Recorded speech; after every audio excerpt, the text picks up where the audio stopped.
Depois disso, havia uma festa entre os judeus e Jesus subiu a Jerusalém. Ora, em Jerusalém há, próximo à porta das ovelhas, um tanque chamado em hebraico ou em hebreu Betesda, o qual tem 5 alpendres. Vamos repetir o versículo 1. Depois disso, havia uma festa entre os judeus e Jesus subiu a Jerusalém. Só até aqui. Glória a Deus.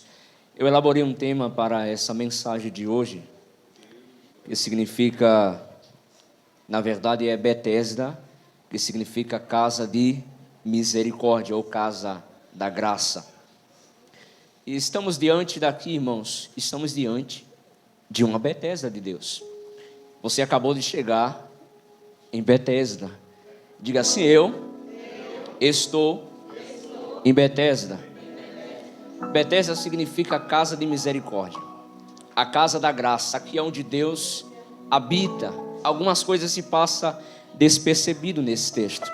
Eu sempre gosto de buscar nos textos preciosidades. São relíquias que possamos aplicar nas nossas vidas. Aqui estamos diante de, na verdade, uma festa. Não tem nada a ver esse cenário que vamos pregar aqui, porque o texto diz que Jesus está subindo para uma festa. Se ele está subindo para uma festa, o seu intuito é festejar, é celebrar, é sorrir, se alegrar. Os irmãos, quem aqui vai para uma festa para se entristecer? Levanta a mão. Quem aqui vai para uma festa para chorar? Ninguém vai para uma festa com esses motivos de se entristecer, se amargurar. Na verdade, o intuito de uma festa é trazer esta alegria, embora que sendo momentânea, mas o caráter festivo é alegrar as pessoas que estão participando dessa festa. Irmãos, de uma coisa eu tenho uma convicção: hoje é um ambiente propício para Deus operar um milagre sobre a sua vida, porque hoje é uma festa. Você veio festejar o nome de Jesus. E se você veio festejar o nome de Jesus, eu logo já lhe incentivo: mude o seu semblante. Eu não sei como você entrou por essas portas, se angustiado, se atribulado, se triste, se sofrendo alguma perca, mas que nesse exato momento você venha se reestruturar, pois aqui é casa de alegria. Aqui é casa de nos alegrarmos uns com os outros. Mas, irmãos, o que eu vim festejar nessa noite me deu um motivo, irmãos, para eu celebrar nesse lugar. Você é o motivo. Explica melhor, irmãos. A sua vida foi comprada com preço de sangue. Só de você estar vivo hoje, irmãos, é um motivo de festejar. As bênçãos que o Senhor tem lhe entregado é um motivo de festejar. Os livramentos que Deus tem feito na sua vida é um motivo de festejar. Mas tem um motivo principal. Sabe qual é? Jesus está na casa. Jesus está na casa, irmãos. E Ele é, sim, o principal motivo de estarmos aqui. Porque se você soubesse que Jesus não iria visitar esse lugar, você não viria. Mas por esta razão que você entende que Ele vai estar nesse recinto, aí você veio. Aí você veio festejar o nome de Jesus. Aí você veio abrir a sua boca para louvar o nome de Jesus. Você veio lançar a sua alma, a sua vida, entregar totalmente aos pés de Jesus. Lembra da mulher pecadora em Lucas 17, é isso? Lucas 17? Ela só foi para a casa do fariseu porque quem estava lá? Jesus. E quem era o fariseu? Religioso, mestre da lei. Ela não quis saber do ambiente que quem muito menos estava lá. Ela não queria saber se tinha fariseu, se tinha hipócrita, se tinha saduceu. Ela não queria saber dos seus. Ela queria saber se Jesus estava na casa. E Jesus estava lá, irmãos. Ela não quis saber o que o fariseu iria falar da sua posição, pois ela era uma mulher rejeitada pelos homens. Mas melhor, irmãos, ela era aceita por Deus. Você pode ser rejeitado pelos seus amigos, pelos seus irmãos, mas não se preocupe, os céus estão abertos para receber a sua adoração, para receber o seu louvor nessa noite. Isso é o que importa, irmão. Jesus agradando o meu louvor, tá bom demais. Eu não estou nem aí se você vai com a minha cara ou se eu vou com a sua cara. Isso não importa. Ah, mas será que fulano vai falar da minha roupa? Eita, belou meu sapato na chuva. Se preocupe no que Jesus vai falar ao seu respeito. Se preocupe se de fato Jesus vai receber a sua adoração. Será que você veio com um coração quebrantado para esse lugar? Essa é a nossa preocupação. É dar o nosso melhor para o Senhor Jesus. Mas irmão, o que eu posso fazer para ser tão valioso diante daquilo que Ele fez por mim?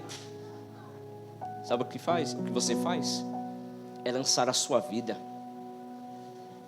Joel capítulo 2 versículo 13 diz o que, irmãos? Rasgai o vosso coração e não as vossas vestes. Deus quer crente que rasgue o seu coração diante da sua presença. Deus quer crente, irmãos, que não se preocupa com maquiagem, com roupa bonita. Ele não está nem aí com beleza estática, irmãos. Ele quer saber se derramar diante do Senhor Jesus. E aquela mulher, ela foi buscar o seu milagre na casa do fariseu. E ela encontrou, irmãos, aquilo que ele estava procurando. E você vai encontrar nessa noite. Você não vai sair daqui decepcionado, decepcionada. Eu tenho certeza, irmãos, que hoje Deus tem uma palavra ao seu coração.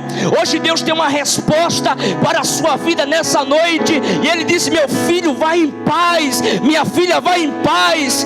Hoje Deus muda a sua história, assim como mudou a história daquela mulher pecadora.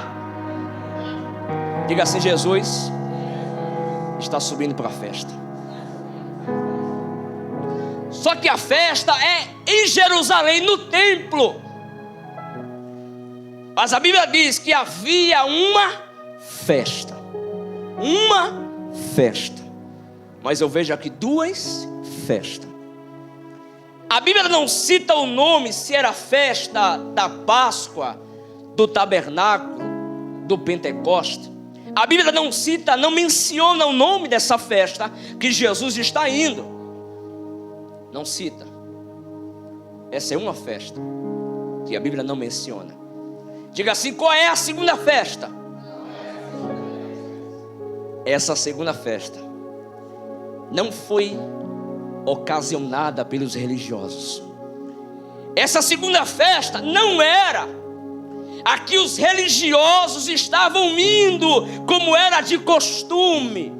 Os judeus sempre se reuniam para celebrar festas religiosas. São festas que marcaram a sua história, como a Páscoa. Mas há uma segunda festa nesse texto. E essa festa foi provocada por Jesus. Assim como nessa noite, irmãos, há uma festa nesse ambiente. E essa festa, quem está provocando é o nosso Senhor Jesus. E quando se fala em festa, fala de quê, irmãos? Alegria. Fala de um ambiente de vitória. A segunda festa foi causada por Jesus na vida daquele paralítico. E quando eu percebo aqui, eu entendo que Jesus, Ele gosta de festa, diácono. Jesus, Ele gosta de festa. Quando for fazer uma festa, convide Jesus. Lembra das bodas em Canaã da Galileia, em Caná da Galileia? Quem foi convidado? Jesus. E qual é a diferença de uma festa com Jesus e uma festa sem Jesus? Eu vou falar. Vamos analisar a festa em João capítulo 2. Se Jesus não estivesse, o que é que acontecia? A festa tinha acabado, porque o vinho, então a alegria teria acabado. Mas porque Jesus estava, logo a festa não acabou. A festa simboliza, o vinho simboliza a alegria, pois era o que estava faltando na festa. Uma festa com Jesus, missionária Jarlene, é provisão, é não ficarmos inquietos, porque Ele vai prover, irmãos. Olha o que Jesus disse para a sua mãe. Ele disse: mulher, ainda não é chegada a minha hora. Ou seja, Jesus não quis dizer, eu não vou fazer nada. Jesus não quis dizer, isso não é por conta minha. Ele não quis dizer isso. Ele disse: mulher, existe uma hora específica para eu agir. Eu estou nessa festa e a alegria não vai cessar. Eu estou nessa festa, irmãos, e não vai faltar de ter azeite, de ter vinho. Olha o que Jesus está dizendo: se Ele está no teu barco, na sua vida, não vai faltar alegria, não vai faltar provisão, mas também Ele opera quando Ele quer. Ele provê quando Ele quer. Porque o fato de Jesus estar na festa não quer dizer que Ele vai fazer na hora que você quer. O fato dele estar na sua vida, isso não quer dizer que Ele vai atender tudo que você quer. Porque se Ele atendesse tudo que as pessoas quisessem, especialmente Maria, que fez aquela interrogação para Ele, aquela indagação, Ele atenderia na mesma hora. Mas como Ele é Deus, Ele sabe o momento e a hora certa de agir. Deus sabe o momento específico de agir, irmão, nas nossas vidas. Às vezes Ele deixa a gente um pouco preocupado. E agora acabou o vinho, de onde vai vir? Mas às vezes parece que é até permissão esse momento de tensão, para que venhamos criar expectativa e pensar. É quando pensar que não, a provisão vem. No de repente a porta se abre. Quando pensar que não, alguém está batendo na sua porta, fulano e tal, vem receber a tua vitória. Mandaram te entregar isso. Olha, o telefone tocou. Quando você atende, é Deus abrindo as portas. Deus age no de repente. Deus age quando as nossas expectativas já não existem mais. Deus age quando pensamos que tudo está acabado. Deus age quando pensamos que o barco vai afundar. Quando pensamos que não temos mais equilíbrio para andar sobre as águas. Entenda, Deus permite esses momentos para que nós não venhamos esquecer de que a nossa dependência vem do Senhor. Porque se Deus dá tudo o que você quer, irmãos, você vai se acostumar. Você vai tratar Deus como um gênio da lâmpada, e Deus não é assim. Aí Jesus está subindo na festa, mas o texto diz, veja só, João capítulo 5. Havia uma festa em Jerusalém, e Jesus subiu a Jerusalém. Jesus está subindo a Jerusalém. Glória a Deus, aleluia. Só que o texto vai dizer que havia uma porta das ovelhas. Em Jerusalém há várias portas. Eu quero especificar duas portas aqui nessa mensagem. A primeira porta, que é a porta principal, conhecida por porta dourada. Essa porta dourada seria a porta principal, onde geralmente as pessoas passavam para ter o acesso ao templo. Só que existe outra porta que o texto está falando, que é a porta das ovelhas. A porta principal, que é a porta dourada, assim é conhecida, ou porta oriental, essa porta simboliza realeza, autoridade. Geralmente era a porta que os judeus esperavam que o seu Messias passasse, como sendo rei. Porque na perspectiva dos judeus, Jesus viria como sendo Messias de fato. Ele veio como Messias, mas que estabeleceria um reino terreno. E Jesus não veio, ele governa terrenalmente, espiritualmente, sim. Ele governa no céu e na terra, isso todo mundo sabe. Mas ali, quando Jesus veio encarnado, os judeus pensavam que ele iria estabelecer um reino político, governar sobre Israel, como os reis passaram, reinaram, governaram, lutaram, tiveram as suas conquistas, eles pensaram que o Messias iria aparecer com esse semblante, com essa forma. Só que Jesus não veio. Ele não passa pela porta dourada, que simbolizava a realeza, a autoridade. Ele passa pela porta das ovelhas. E o que passava na porta das ovelhas? Os animais para ser sacrificados no templo.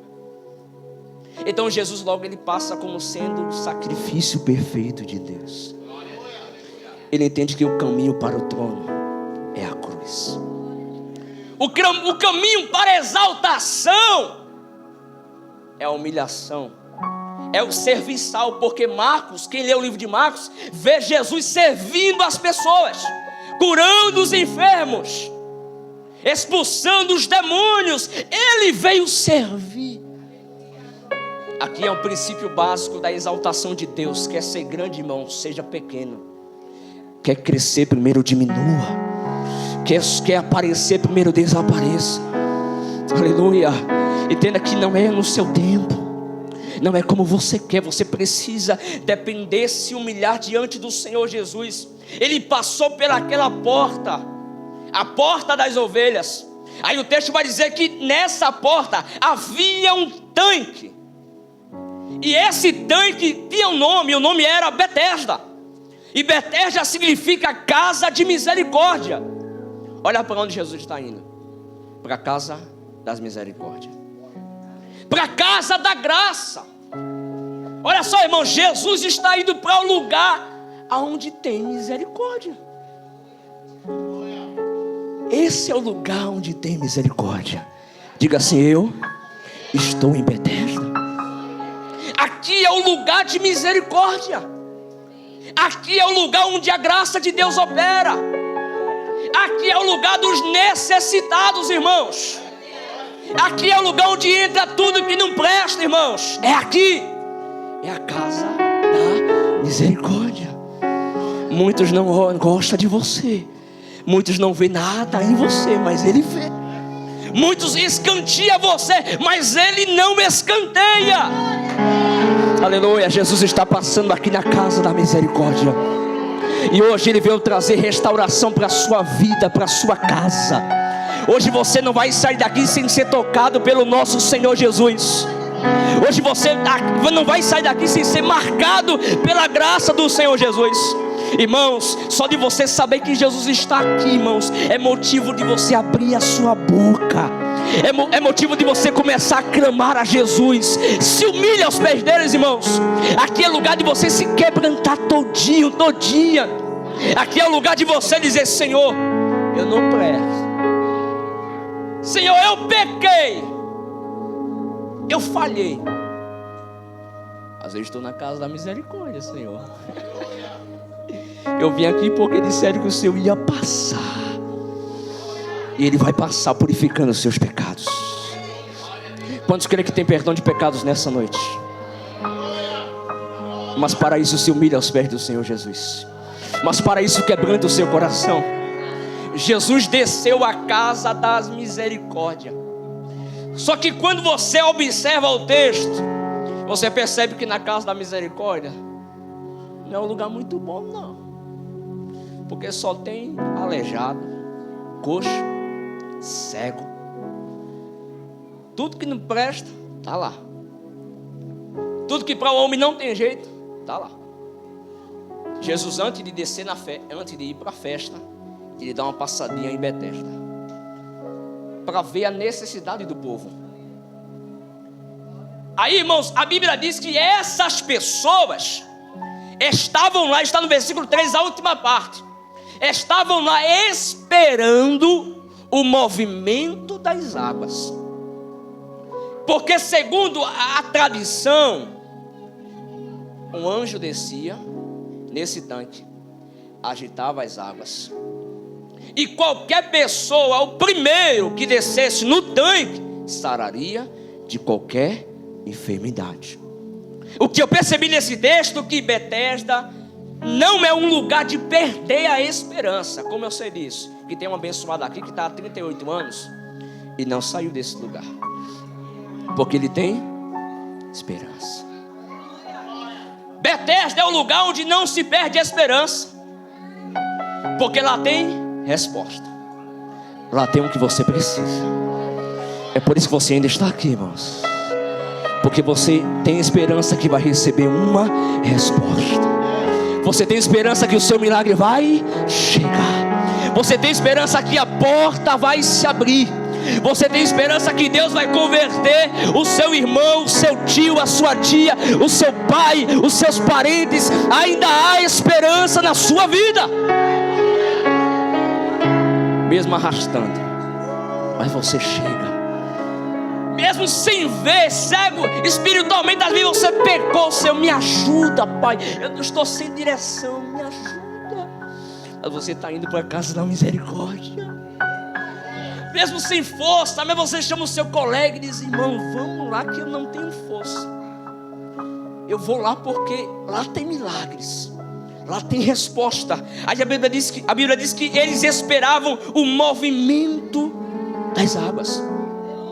Mas só que lá, irmãos, havia um homem que estava há 38 anos e nunca foi curado, e nunca foi tocado por esse tal anjo que movimentava as águas. Ele não tinha essa oportunidade. Mas entenda que o verdadeiro movimento vai acontecer agora, não causado pelos anjos, mas por Jesus. E eu percebo que Jesus, ele gosta de movimentar a vida do crente. Eu percebo que Jesus, ele gosta de agitar a vida do crente. Jesus não gosta de arrumar conta de um crente parado. Ele é especialista em movimento. Não esse movimento que a gente vê aí em algumas igrejas. E não se passa de movimentos da carne, movimentos que não vêm de Deus. Entenda, sim, irmãos, quando Deus está na casa, eu duvido você ficar parado. Eu duvido você se conter nessa cadeira. Parece que vai dar uma tremedeira em você. Você quer fazer alguma coisa. Porque, irmãos, em Betesda aqui é o lugar de se movimentar. Quando a gente sabe que Deus está na casa, o anjo vai descer, a gente logo quer saber, quer ter essa oportunidade de ter esse relacionamento com Deus. Jesus quer avivar a sua vida. Hoje Deus está movimentando essa igreja, irmãos. O verdadeiro movimento vai começar a acontecer na sua vida. Você está preparado para viver uma vida de milagres? Quem está, levanta a mão. Deus está movendo as águas ao teu favor. Jesus veio nessa igreja por sua causa, irmãos. Ele deseja avivar a sua vida. E todos que foram avivados por Deus nunca mais permaneceram sendo a mesma pessoa. Quando Deus começar a avivar você, irmãos, ninguém vai segurar a sua vida. Te prepara para ser movido por Deus, irmãos. Quem vai dar direção sobre a sua vida não vai ser mais anjos, vai ser o Senhor Jesus. Ele vai começar a te direcionar, a te mover, a te dar direção.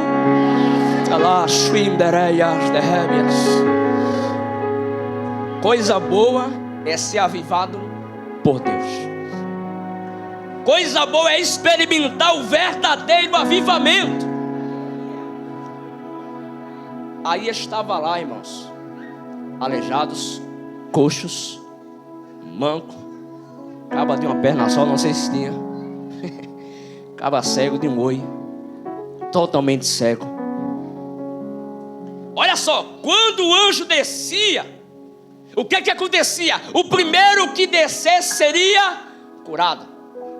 Logo havia uma competição. Imagina, irmãos, aleijado empurrando o outro, cego barruando e outro cego, irmãos. Sai para lá. E a Bíblia diz que existia 5 alpendres. Irmão, era muito enfermos, muitos doentes. Imagina esse homem, 38 anos. Quando ele puxava a perna, aí vinha outro, sai para lá. Passava na sua frente. A casa da misericórdia não era mais casa de misericórdia. Se tornou casa de disputa. Porque um queria passar na frente do outro. Então logo não estava existindo misericórdia. Os irmãos, as pessoas não tinham amor pelo próximo. Porque eles poderiam, diácono Carlos, fazer um acordo. Olha, eu estou mais tempo que tu. Já estou aqui já há 30 anos. Eu vou primeiro. Depois tu que está aí há 20 anos, depois tu vai. Você que chegou agora já faz uma semana, depois você vai. Fazia um acordo para descer as águas.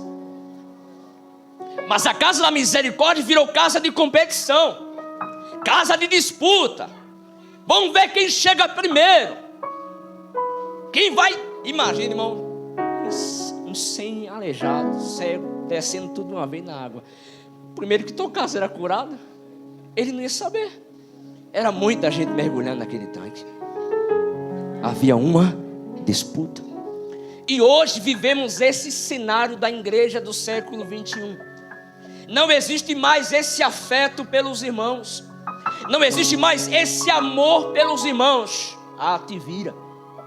É cada um por si. Muitos agem dessa forma, querendo chegar primeiro do que os outros, querendo pular a fila, querendo, irmão, ser o primeiro a receber o milagre. Mas eu amo Jesus, porque Ele disse que os últimos serão os primeiros, e os primeiros serão os últimos. Então sossegue o seu coração. Deixe que os amostradinhos, irmãos, vai se ver com Jesus. Deixa que os avexados vão ver com Jesus. Deixa essa turma, irmãos, da facilidade, deixa eles irem. Aguarde o tempo de Deus. Aguarde o momento certo de Deus agir sobre a sua vida. A casa da misericórdia não é mais casa da misericórdia, se tornou casa de disputa. Hoje, pastor, presbítero, diáconos, é o obreiro querendo pregar melhor do que o outro. Eu louvo a Deus porque aqui nessa igreja não vejo isso. Pode acontecer? Pode. Mas eu tenho um amor pelos nossos obreiros, porque a gente vê essa união. Quando um vai pregar, leva tudinho. Um sai na direção do outro só para ouvir. Nosso diácono Marconi pregou recentemente na igreja do pastor Carlos. A gente foi ouvir o nosso diácono pregar. E assim com os demais que são convidados. Quando dá, a gente vai. Fazemos aquele movimento, aquela reunião para nos alegrar uns com os outros. Seja em aliança, quando vamos para a igreja do pastor Luiz, a igreja deve agir de forma unânime, unida, irmãos. Lembra em Atos capítulo 1, versículo 14? A Bíblia diz que todos perseveravam unanimamente em oração. 120 crentes, irmãos, unidos em um só propósito, orando em Deus, buscando em uma mesma finalidade, a descida do Espírito Santo. E o que aconteceu, irmãos? Deus encheu a casa. Se esse lugar verdadeiramente existe, a união de Deus, irmãos, o fogo do Espírito Santo não vai apagar das nossas vidas. Não existe demônio, diabo do inferno que apague essa união. Aqui não há espaço, irmãos, para essa disputa. A irmã Vanessa canta melhor do que fulano. A banda canta melhor. Isabela, misericórdia, canta melhor. Aqui não existe. Nosso diácono Marconi. Aí a Bíblia diz que lá existia um homem que há 38 anos se achava enfermo. Aí eu me perguntei, se ele já estava enfermo, por que ele se achava enfermo? Logo eu passei para entender isso. Porque a Bíblia usa essa expressão, um homem que há 38 anos se achava enfermo. Existem duas coisas aqui a se analisar. Primeiro, de fato, ele estava enfermo fisicamente, doente, atrofiado. Ele tinha a deficiência. Mas a Bíblia diz, ele se achava enfermo. Ele se intitulava nessa condição de enfermo. Por isso que você nunca deve atribuir nada à sua vida. Não aceite certas condições em sua vida. Aí eu nasci pobre, vou morrer pobre. Está repreendido, irmãos. Está repreendido em nome de Jesus. Não aceite a condição. Aí eu vou morrer com essa enfermidade. Está repreendido, irmão, em nome de Jesus. ele se achava enfermo. Ele aceitava a sua condição. Para ele tanto faz, já faz 38 anos mesmo. O que me resta é esperar logo a morte e morrer nessa condição de enfermo. É por isso que agora você começa a entender porque Jesus perguntou: queres ficação? Porque Jesus perguntou para ele se de fato ele queria sair dessa vida. Por isso ele disse: você quer ficar curado? Quer ser curado? Porque não é simplesmente Jesus querer operar. Você quer? Não é simplesmente Jesus querer te abençoar. Você quer? Porque há pessoas que estão presas em um vício, estão presas em uma vida que para ele já é o limite, para ele já é aquilo que Deus preparou para a vida dele. Coitadinho, Jesus tem tantas coisas extraordinárias, Jesus tem tantas coisas boas que você ainda não viveu.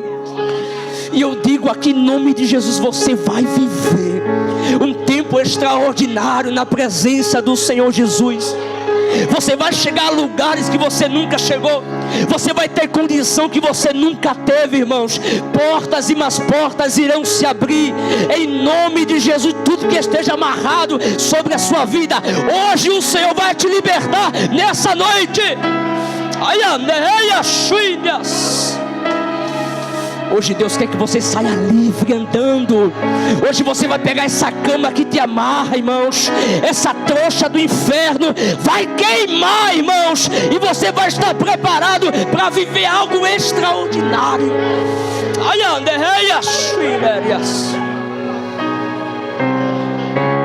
Aí Jesus chegou para ele. Só tenho 2 minutos para finalizar. Aí Jesus chegou para ele e disse: quer ficação? Porque antes de curar, Jesus tratou mentalmente. Jesus curou mentalmente. Imagine diante daquela pergunta, aquele homem, ele analisou a sua condição. Olhou para os aleijados, para os doentes. Aí ele disse: mas eu não tenho ninguém que me pegue e coloque no tanque quando as águas são agitadas.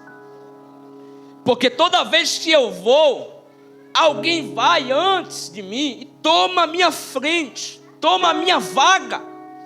Eu não tenho homem algum. Mas Jesus não perguntou se ele tinha pessoas que poderiam ajudar. Jesus não perguntou quem eram os seus melhores amigos. Jesus não perguntou qual era a sua posição na fila. Qual é a sua posição mesmo, meu filho? É a 13ª, Senhor Jesus. Estou aqui já faz 38 anos, mas eu só venho andando para trás, Senhor. Parece que a minha vez não chega. Quando eu penso que vai ser eu, alguém vem e passa. E essa pessoa sai glorificando a Deus, a Jeová, por Ele ter realizado um milagre. Mas eu fico aqui, Senhor, e ninguém me ajuda. Mas entenda, você não depende de homens. Você não depende da ajuda dos outros para alcançar o milagre de Deus. Deus não depende de A, de B para fazer aquilo que Ele está ordenando sobre a sua vida. Quando Deus faz uma pergunta, Ele quer uma resposta. Quando Deus faz uma pergunta, Ele quer um posicionamento. Quando Deus pergunta algo a você, não pergunte: mas Senhor, fulano vai?